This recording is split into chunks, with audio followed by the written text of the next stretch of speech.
Hello नमस्कार बच्चों, कैसे हैं आप सभी लोग। उम्मीद करते हैं कि आप सभी लोग अच्छे होंगे और आप सभी लोग की पढ़ाई जो है बच्चों बिल्कुल ही अच्छी तरीके से चल रही होगी।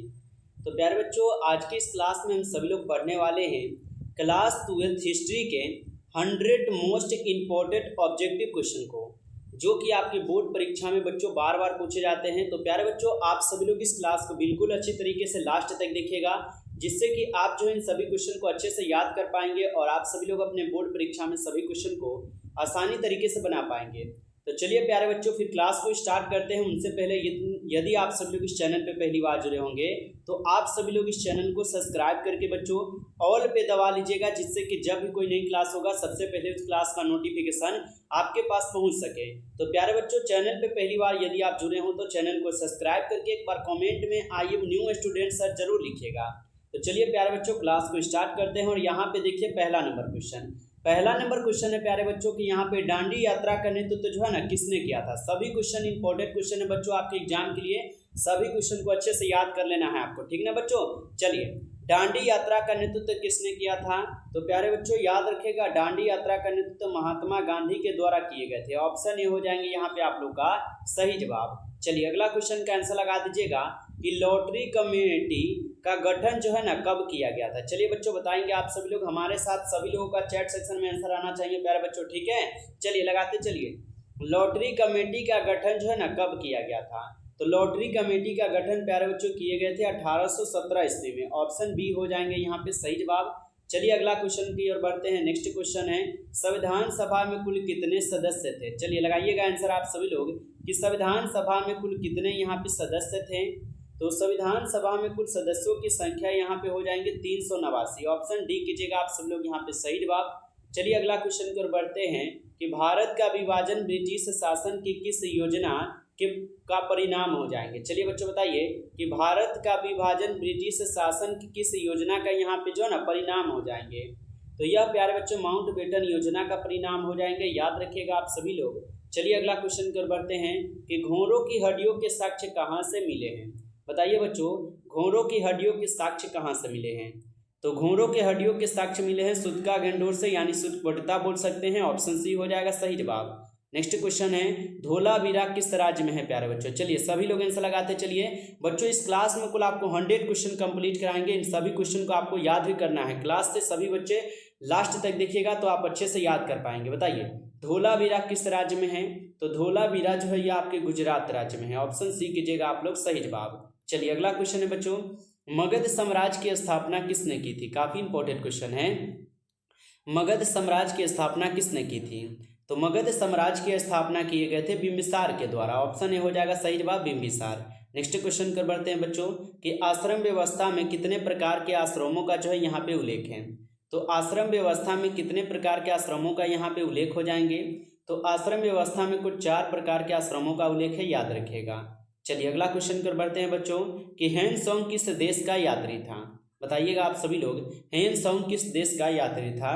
तो ह्वेनसांग जो है ये आपके चीन का यात्री था। ऑप्शन यहाँ पे जो है सी हो जाएगा सही जवाब, चीन का यात्री था। नेक्स्ट क्वेश्चन देखिएगा कि अकबर के द्वारा दरबार का प्रख्यात गायक कौन था। चलिए बताइए बच्चों, अकबर के दरबार का प्रख्यात गायक था। तो अकबर के दरबार का प्रख्यात गायक जो यहाँ पे तानसेन हो जाएंगे। ऑप्शन ए कीजिएगा आप लोग सही जवाब। नेक्स्ट क्वेश्चन कर बढ़ते हैं बच्चों कि प्रसिद्ध ग्रंथ इंडिका की रचना किसने की थी। तो प्रसिद्ध ग्रंथ इंडिका की रचना किए गए थे किसके द्वारा। तो मेगास्थनीज के द्वारा। ऑप्शन बी हो जाएगा सही जवाब मेगास्थनीज। नेक्स्ट क्वेश्चन की ओर बढ़ते हैं कि प्राचीन भारत में धर्म की शुरुआत किस शासक ने की थी। तो प्राचीन भारत में धर्म की शुरुआत जो है यह किस शासक ने किया था। तो प्राचीन भारत में धर्म की शुरुआत जो है ये आपके अशोक के द्वारा किए गए। ऑप्शन सी हो जाएंगे सही जवाब।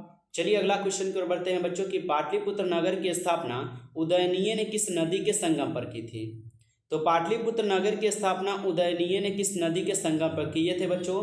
तो याद रखिएगा यह किए गए थे आपके गंगा पर, सोन पर और पुनपुन पर, यानी कि यहाँ पे इन सभी के संगम पर किए गए थे, याद रखना आप सभी लोग। चलिए बच्चों अगला क्वेश्चन है, किसके शिलालेख में भूमि दान का उल्लेख मिलता है। चलिए बच्चों बताइए कि किसके शिलालेख में जो है बच्चों यहाँ पे भूमि दान का उल्लेख मिलेगा। तो भूमिदान का उल्लेख किसके शिलालेख में है? आप सब लोग इसका आंसर सभी प्यारे बच्चों कमेंट जल्दी से कीजिएगा। चलिए आगे बढ़ते हैं। मेगास्थनीज भारत में किसके दरबार में आया था? बच्चों बताएंगे आप सभी लोग कि मेगास्थनीज भारत में किसके दरबार आए थे? तो मेगास्थनीज जो है बच्चों ये चंद्रगुप्त मौर्य के दरबार में भारत आए थे बच्चों, याद रखना आप सभी लोग। चलिए अगला क्वेश्चन कर बढ़ते हैं। नेक्स्ट क्वेश्चन है, एलोरा में कैलाश मंदिर किस राजवंश ने निर्मित कराया था? तो एलोरा में कैलाश मंदिर को किस राजवंश ने निर्मित करवाया था? तो इनको निर्मित करवाए गए थे राष्ट्रकूट के द्वारा। ऑप्शन डी हो जाएंगे सही जवाब, याद रखेगा। नेक्स्ट क्वेश्चन है आप लोग का कि महाभारत का युद्ध कितने दिनों तक चला था? तो महाभारत का युद्ध जो है कुल आपके 18 दिनों तक चले थे, तो ऑप्शन डी हो जाएंगे सही जवाब 18 दिन। नेक्स्ट क्वेश्चन कर बढ़ते हैं कि किस काल में वर्ण व्यवस्था वंशानुगत जाति में परिवर्तित हो गई थी? तो किस काल में वर्ण व्यवस्था वंशानुगत जाति में बच्चों परिवर्तित हो गई थी?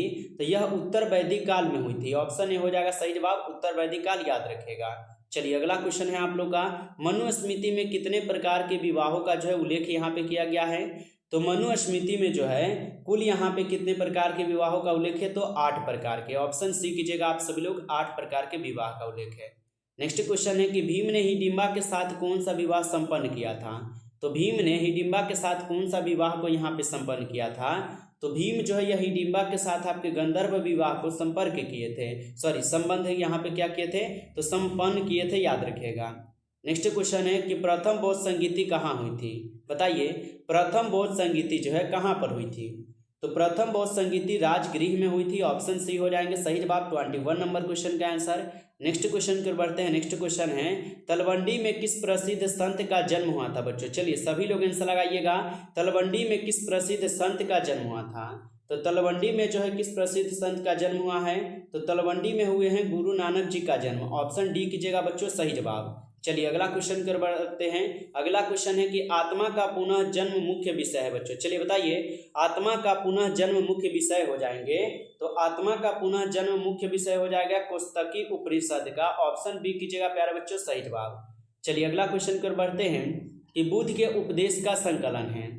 तो बुद्ध के उपदेश का संकलन जो है किसमें होगा?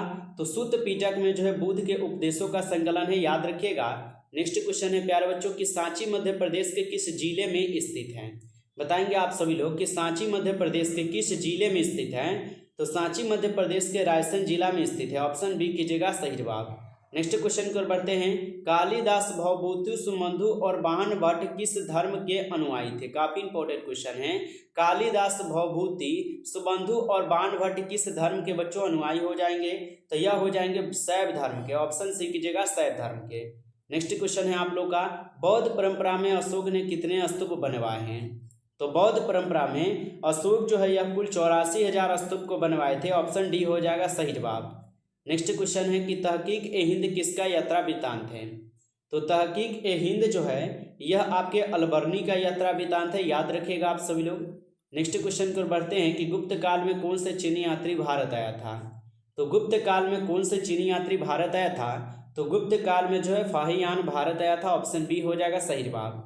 नेक्स्ट क्वेश्चन कर बढ़ते हैं, फ्रांसवा बर्नियर जिस देश से भारत आया था उसका नाम क्या था? तो फ्रांसवा बर्नियर जिस देश से भारत आया था उसका नाम क्या था? तो फ्रांस था उसका नाम। ऑप्शन बी यहाँ पे सही जवाब है, फ्रांस था। चलिए अगला क्वेश्चन कर बढ़ते हैं कि भारत की डाक व्यवस्था का वर्णन अपने यात्रा वृत्तांत में कौन किया था? तो भारत की डाक व्यवस्था का वर्णन अपने यात्रा वृत्तांत में कौन किया था? तो यह किए हुए थे कौन? यह किए थे आपके इब्न बतूता। ऑप्शन बी हो जाएंगे सही जवाब। चलिए नेक्स्ट क्वेश्चन कर बढ़ते हैं। नेक्स्ट क्वेश्चन है 32 नंबर क्वेश्चन। और बच्चों 32 नंबर क्वेश्चन क्या है, कैप्टन हॉकिंस किस मुगल शासक के दरबार में जो है यहाँ पे आया था? चलिए बताइए कि कैप्टन हॉकिंस किस मुगल शासक के दरबार में बच्चों भारत आया था, आप लोग को ये बताना है। तो कैप्टन हॉकिंस जो है ये आपके आए थे जहांगीर के दरबार में। ऑप्शन बी कीजिएगा आप लोग सही जवाब। चलिए अगला क्वेश्चन है आप लोग का, गुरु नानक का संबंध किस धर्म से है? चलिए बताइए आप सभी लोग, गुरु नानक का संबंध किस धर्म से हो जाएंगे? तो गुरु नानक का संबंध जो है सिख धर्म से है। ऑप्शन ए कीजिएगा सही जवाब, सिख धर्म से। चलिए अगला क्वेश्चन कर बढ़ते हैं। नेक्स्ट क्वेश्चन है कि सलीम चिश्ती की दरगाह कहाँ पर अवस्थित है? चलिए सभी लोग आंसर लगाइएगा, सलीम चिश्ती की दरगाह कहाँ पर अवस्थित हो जाएंगे? तो सलीम चिश्ती की दरगाह आगरा में अवस्थित है। ऑप्शन ए कीजिएगा आप सभी लोग सही जवाब। नेक्स्ट क्वेश्चन कर बढ़ते हैं कि अंडाल का सही परिचय है। यहाँ पे आपको बताना है बच्चों अंडाल का सही परिचय कौन हो जाएगा। तो यहाँ पे अंडाल का सही परिचय क्या होगा, तो वह अलबार स्त्री थी। ये आप लोग का यहाँ पे बिल्कुल सही जवाब है, याद रखिएगा। चलिए अगला क्वेश्चन है आप लोग का कि विष्णु को अपना पति कौन मानती थी। काफी इंपॉर्टेंट क्वेश्चन है बच्चों, विष्णु को अपना पति कौन मानती थी। तो विष्णु को अपना पति जो है कौन मानती थी, तो विष्णु को अपना पति मानती थी अंडाल। ऑप्शन बी कीजिएगा आप सब लोग, सही जवाब अंडाल मानती थी। चलिए अगला क्वेश्चन है काशी में किस प्रसिद्ध संत का जन्म हुआ था। चलिए बताइएगा आप सभी लोग कि काशी में किस प्रसिद्ध संत का जन्म हुआ था। तो काशी में जो है कबीर जी का जन्म हुआ था। ऑप्शन यहाँ पे आप सब लोग बी कीजिएगा, सही जवाब 37 क्वेश्चन का आंसर। बच्चों बिल्कुल अच्छे से इन सभी क्वेश्चन को याद कर लीजिए, क्योंकि आपके एग्जाम के लिए सभी क्वेश्चन काफी इंपॉर्टेंट क्वेश्चन हैं और आपके बोर्ड परीक्षा में बार बार पूछे जाते हैं। बताइए कि सुल्तान उल हिंद किसे कहा गया है बच्चों। चलिए लगाइए आंसर, सुल्तान उल हिंद किसे कहा गया है। तो सुल्तान उल हिंद जो है ख्वाजा मोइनुद्दीन चिश्ती को कहे गए हैं। ऑप्शन ए हो जाएगा सही जवाब। नेक्स्ट क्वेश्चन है आप सभी लोग का, फतेहपुर सीकरी को राजधानी किसने बनाया था। बताइए आप सभी लोग, फतेहपुर सीकरी को राजधानी किसने बनाया था। तो फतेहपुर सीकरी को राजधानी बनाए थे अकबर। ऑप्शन ए हो जाएगा सही जवाब, अकबर ने बनाया था। नेक्स्ट क्वेश्चन है कि गोपुरम का संबंध हो जाएंगे। चलिए बताइएगा आप सभी लोग, गोपुरम का संबंध किससे है। तो गोपुरम का संबंध हो जाएंगे मंदिर से। ऑप्शन डी कीजिएगा आप सभी लोग, सही जवाब यहाँ पे। नेक्स्ट क्वेश्चन देखिएगा कि अमुक्त मर्यादा किसने लिखी थी। काफी इंपॉर्टेंट क्वेश्चन है कि अमुक्त मर्यादा को किसने लिखा था। तो अमुक्त मर्यादा को लिखे थे कृष्ण देव राय। ऑप्शन यहाँ पे जो है डी हो जाएगा सही जवाब। नेक्स्ट क्वेश्चन देखिएगा, दीन इलाही जो है बच्चों संबंधित है। दीन इलाही जो है किससे संबंधित है। तो दीन इलाही जो है यह संबंधित है आपके अकबर से। ऑप्शन सी कीजिएगा आप सभी लोग, अकबर से संबंधित है। नेक्स्ट क्वेश्चन है कि तंबाकू का सेवन सर्वप्रथम किस मुगल सम्राट ने किया था। तो तंबाकू का सेवन सर्वप्रथम किस मुगल सम्राट ने किया था। तो यह किए हुए थे कौन, तो यह किए थे अकबर। ऑप्शन डी कीजिएगा आप सभी लोग, सही जवाब। नेक्स्ट क्वेश्चन कर बढ़ते हैं कि आईने के अनुसार सिंचाई वाले क्षेत्रों में वर्ष में कुल कितने फसल होती थी। तो आईने के अनुसार सिंचाई वाले क्षेत्रों में वर्ष में जो है कुल यहाँ पे 3 प्रकार की फसल होती थी, याद रखिएगा आप सभी लोग। नेक्स्ट क्वेश्चन है कि परगाना मुगल काल में था। बताइएगा आप सभी लोग कि परगाना मुगल काल में था। तो परगाना जो है मुगल काल में क्या था, तो एक प्रशासनिक प्रमंडल था। ऑप्शन ए हो जाएगा सही जवाब, याद रखिएगा। अगला क्वेश्चन कर बढ़ते हैं कि अकबरनामा एवं आईने ए अकबरी के अनुवादक जो है कौन थे। तो अकबरनामा एवं आईने ए अकबरी के अनुवादक हो जाएंगे कौन, तो यह हो जाएंगे बेबरीज, जैरेड और ब्लॉकमैन हो जाएंगे। यानी कि उपयुक्त यहाँ पे सही जवाब डी हो जाएगा, सभी हो जाएगा। नेक्स्ट क्वेश्चन देखिएगा, साम्राज्यवादी इतिहासकार हैं। लगाइएगा आंसर आप सभी लोग कि साम्राज्यवादी इतिहासकार हो जाएंगे। तो साम्राज्यवादी इतिहासकार जो है यहाँ पे W.H. मोरलैंड हो जाएंगे। ऑप्शन बी कीजिएगा आप लोग, सही जवाब। चलिए अगला क्वेश्चन को बढ़ते हैं, जित्तल क्या था। आप सभी लोग बताइएगा जित्तल क्या था। तो जित्तल जो है यह एक प्रकार की सिक्का था। तो ऑप्शन सी हो जाएगा सही जवाब। नेक्स्ट क्वेश्चन को बढ़ते हैं। नेक्स्ट क्वेश्चन है, निम्नलिखित में से कौन मुगल बादशाह आलमगीर के नाम से जो है जाना जाता है। तो निम्नलिखित में से कौन मुगल बादशाह आलमगीर के नाम से जाने जाते हैं। तो आलमगीर के नाम से कौन सा मुगल बादशाह जाना जाता है, तो याद रखिएगा आप सभी लोग, औरंगजेब जाना जाता है, याद रखिएगा। चलिए अगला क्वेश्चन की ओर बढ़ते हैं। नेक्स्ट क्वेश्चन है, निम्नलिखित इतिहासकारों में कौन अकबर का समकालीन था। तो निम्नलिखित इतिहासकारों में कौन अकबर का समकालीन था, तो यह थे आपके बदायूनी। ऑप्शन बी कीजिएगा, सही जवाब। नेक्स्ट क्वेश्चन है आप सब लोग का, मुगल सम्राटों में मान्यता महानतम सम्राट कौन था। तो मुगल सम्राटों में सामान्यतः महानतम सम्राट पूछा है कौन था, तो यह थे जलालुद्दीन अकबर को। ऑप्शन ए जो है सही जवाब है। नेक्स्ट क्वेश्चन है बच्चों कि सुलह ए कुल का अर्थ होगा। चलिए बताइए सुलह ए कुल का अर्थ क्या होगा। तो सुलह ए कुल का अर्थ होता है पूर्ण सार्वभौमिक शांति। ऑप्शन बी कीजिएगा आप लोग, सही जवाब। चलिए अगला क्वेश्चन को बढ़ते हैं। अगला क्वेश्चन है, मुगल कालीन चित्रकला किसके काल में चरमोत्कर्ष पर पहुंची थी। चलिए सभी प्यारे बच्चे कमेंट कीजिए फटाफट आंसर कि मुगल कालीन चित्रकला किसके काल में चरमोत्कर्ष पर पहुंची थी। तो यह पहुंचे थे आपके जहांगीर के शासनकाल में, याद रखिएगा आप सभी लोग। नेक्स्ट क्वेश्चन है आप लोग का, गुलबदन बेगम ने किसके आग्रह पर हुमायूंनामा को लिखा था। तो गुलबदन बेगम ने किसके यहाँ पे आगरा पर हुमायूंनामा को लिखा था बच्चों। तो ये अकबर के हुमायूंनामा पर लिखे थे, आगरा पर लिखे थे, याद रखिएगा। नेक्स्ट क्वेश्चन है, दारा ए शाहजहां के पास आगरा में रहती थी। तो दारा ए शाहजहां के पास जो बच्चों आगरा में रहती थी, जहांआरा के पास, ठीक है, जहांआरा के पास रहती थी, याद रख लीजिएगा। अगला क्वेश्चन है बच्चों कि भारत में सुलह ए कुल का हुमायूं नीति का प्रतिपादन किसने किया था। तो भारत में सुलह ए कुल का यहाँ पे नीति का हुमायूं प्रतिपादन किसने किया था? तो ये किए थे आपके अकबर। ऑप्शन बी हो जाएगा यहाँ पे सही जवाब। नेक्स्ट क्वेश्चन है आप सब लोग का कि भारत का अंतिम मुगल सम्राट मुगल शासक कौन था बच्चों? बताइएगा, भारत का अंतिम मुगल शासक कौन था? तो भारत का अंतिम मुगल शासक था यहाँ पे बहादुर शाह जफर। ऑप्शन डी कीजिएगा आप सभी लोग सही जवाब। चलिए अगला क्वेश्चन की ओर बढ़ते हैं। अगला क्वेश्चन है कि स्थायी बंदोबस्त जुड़ा था। तो स्थायी बंदोबस्त जो है जुड़ा था आपके कॉर्नवालिस से। ऑप्शन सी कीजिएगा आप सभी लोग सही जवाब। नेक्स्ट क्वेश्चन की ओर बढ़िएगा। कंपनी काल में अक्सर शक्तिशाली जमींदारों के लिए सब प्रयोग किया जाता था वह था। बताइए कि कंपनी काल में अक्सर शक्तिशाली जमींदारों के लिए जो सब प्रयोग किया जाता था वह कौन सा हो जाएगा? तो वह हो जाएगा आप लोग का राजा। ठीक है, राजा हो जाएगा, याद रखिएगा। अगला क्वेश्चन है कि महाराजा मेहताब चंद्र का जीवन काल था।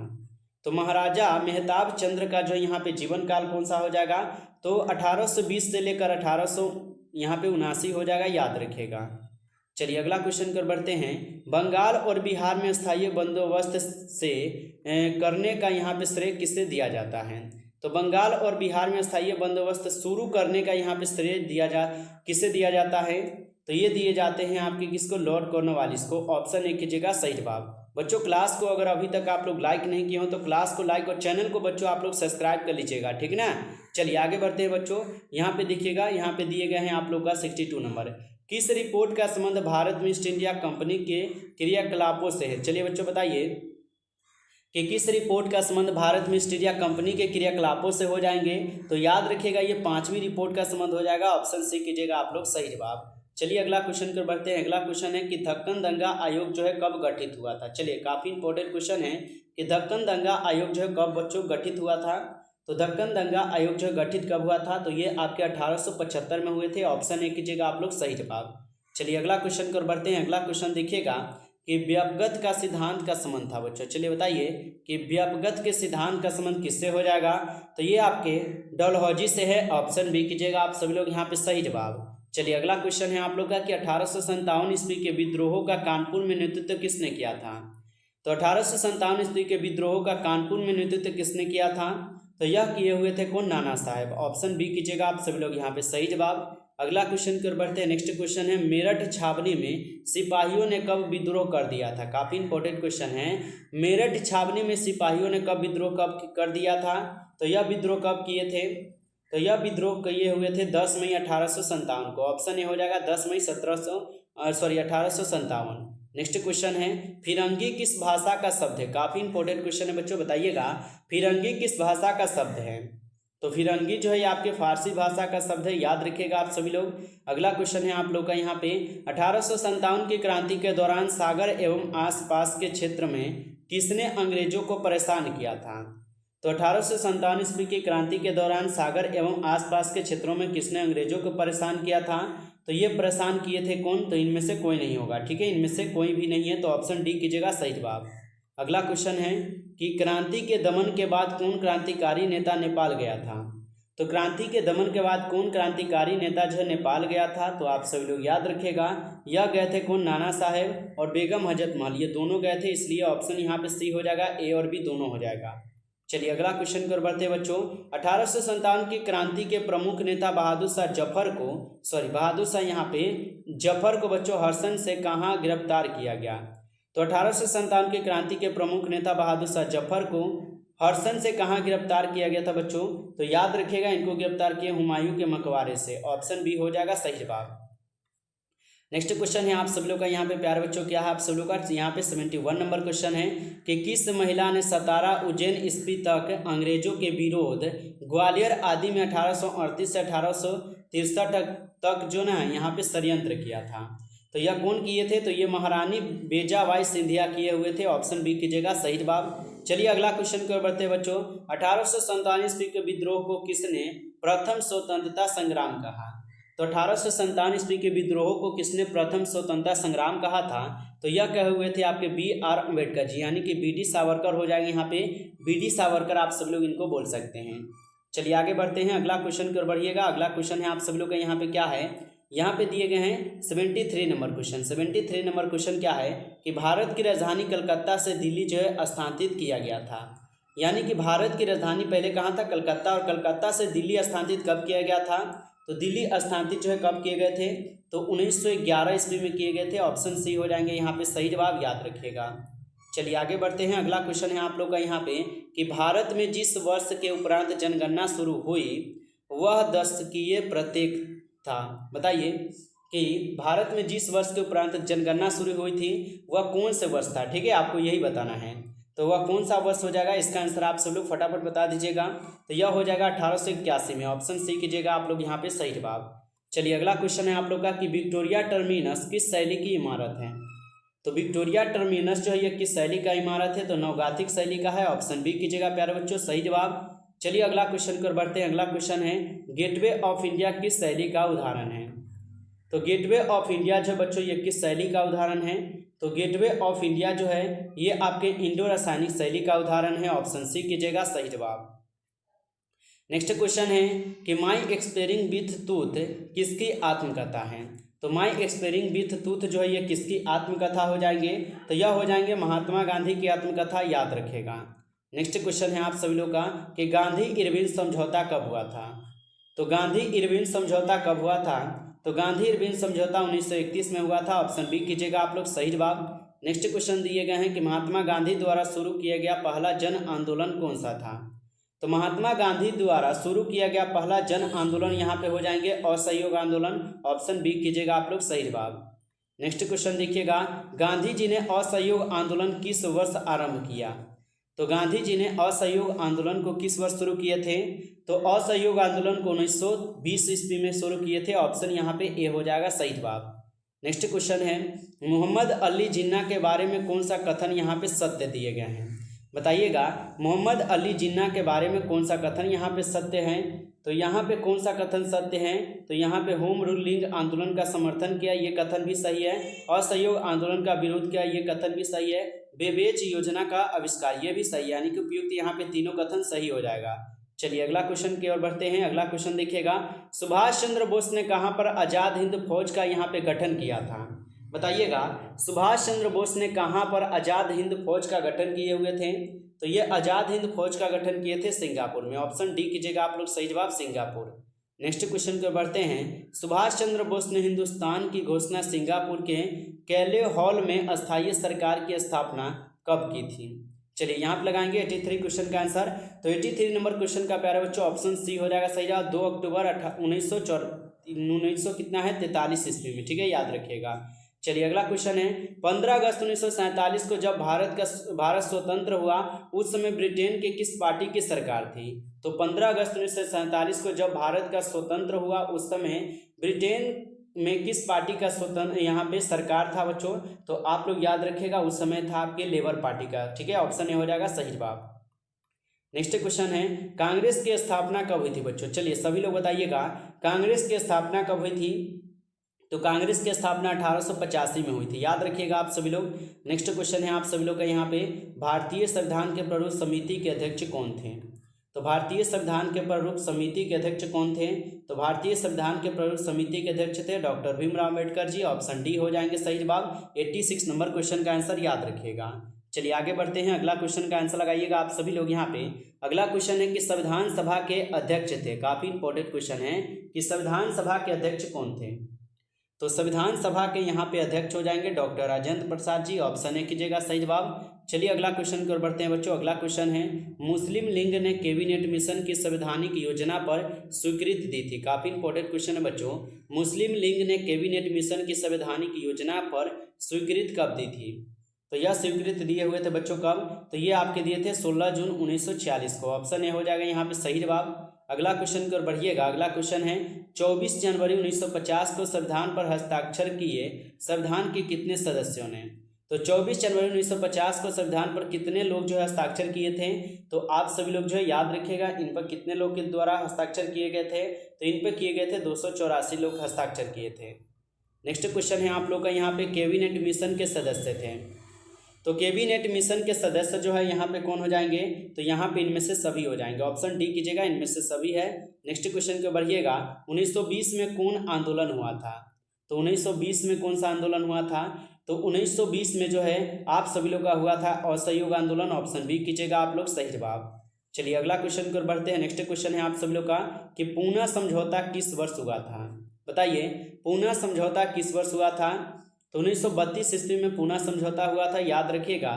नेक्स्ट क्वेश्चन है आप सभी लोग का, महात्मा गांधी ने किसके विषय में निम्न शब्द कहे थे? असफल हो रहे बैंक का उत्तरादित्य चौक। तो ये किसके इस विषय में कहे थे? तो ये कहे हुए थे क्रिप्स प्रस्ताव के विषय में, याद रखिएगा आप सभी लोग। अगला क्वेश्चन है आप सभी लोग का, 1937 ईस्वी में कितने प्रांतों में विधायी सभाओं का चुनाव हुआ था? तो 1937 ईस्वी में कितने प्रांतों में विधायी सभाओं का चुनाव हुआ था? तो यह हुए थे 11 में। ऑप्शन ए हो जाएगा सही जवाब 11 में। नेक्स्ट क्वेश्चन है, महात्मा गांधी ने पहला किसान आंदोलन कहाँ शुरू किया था? तो महात्मा गांधी जी जो है ये पहला किसान आंदोलन शुरू किए थे चंपारण में 1917 में, याद रखिएगा। नेक्स्ट क्वेश्चन देखिएगा, चोरी चोरा कांड कब हुआ था? काफी इंपॉर्टेंट क्वेश्चन है, चोरी चोरा कांड कब हुआ था? तो 5 फरवरी 1922 को जो है चोरी चोरा कांड हुआ था, याद रखिएगा आप सभी लोग। नेक्स्ट क्वेश्चन दिए गए हैं, नमक कानून किसने तोड़ा? काफी इंपॉर्टेंट क्वेश्चन है, नमक कानून को किसने तोड़ा था? तो नमक कानून को तोड़े गए थे महात्मा गांधी जी के द्वारा। ऑप्शन बी कीजिएगा आप सभी लोग सही जवाब। चलिए अगला क्वेश्चन की ओर बढ़ते हैं, शहीद ए आजम किसे कहा जाता है? तो शहीद ए आजम किसे कहा जाता है? तो सरदार भगत सिंह को शहीद ए आजम कहा जाता है, याद रखिएगा। अगला क्वेश्चन दिए गए हैं, कांग्रेस और मुस्लिम लीग में लखनऊ समझौता कब हुआ था? तो कांग्रेस और मुस्लिम लीग में लखनऊ समझौता कब हुआ था? तो दिसंबर 1916 ईस्वी में हुआ था। ऑप्शन बी हो जाएगा यहाँ पे सही जवाब। चलिए अगला क्वेश्चन देखते हैं कि फ्रंटियर या सीमांत गांधी किसे कहा जाता है?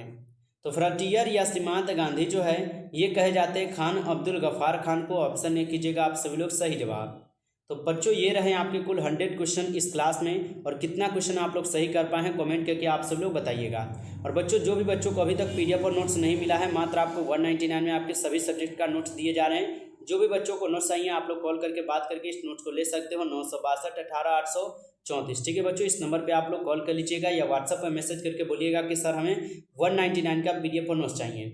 तो प्यारे बच्चों ये पीडीएफ आपको उन बच्चों के लिए है जिनकी तैयारी नहीं हो पा रहा है या जिनसे नोट्स नहीं बन रहा है, उन बच्चों के लिए नोट्स जो है तैयार किए गए हैं। अगर आपकी भी तैयारी नहीं हो रहा है बच्चों तो आप जरूर इस नोट्स को लेकर पढ़ सकते हो। ठीक है, तो जिनको भी चाहिए आप लोग इस नोट्स को लेने के लिए कॉल कर लीजिएगा या व्हाट्सएप पर मैसेज कर लीजिएगा। बच्चों क्लास अच्छा लगा हो तो लाइक और चैनल को सब्सक्राइब करके ऑल पे दबा कर जुड़े रहिएगा, ताकि जब भी क्लास हो नोटिफिकेशन क्लास का पहुंचता रहे। ठीक है बच्चों, तो ठीक है, मिलते हैं आपसे फिर नेक्स्ट क्लास में एक नए टॉपिक के साथ। तब तक के लिए प्यारे बच्चों जय हिंद जय भारत। मन लगाकर आप लोग पढ़ाई करते रहिए।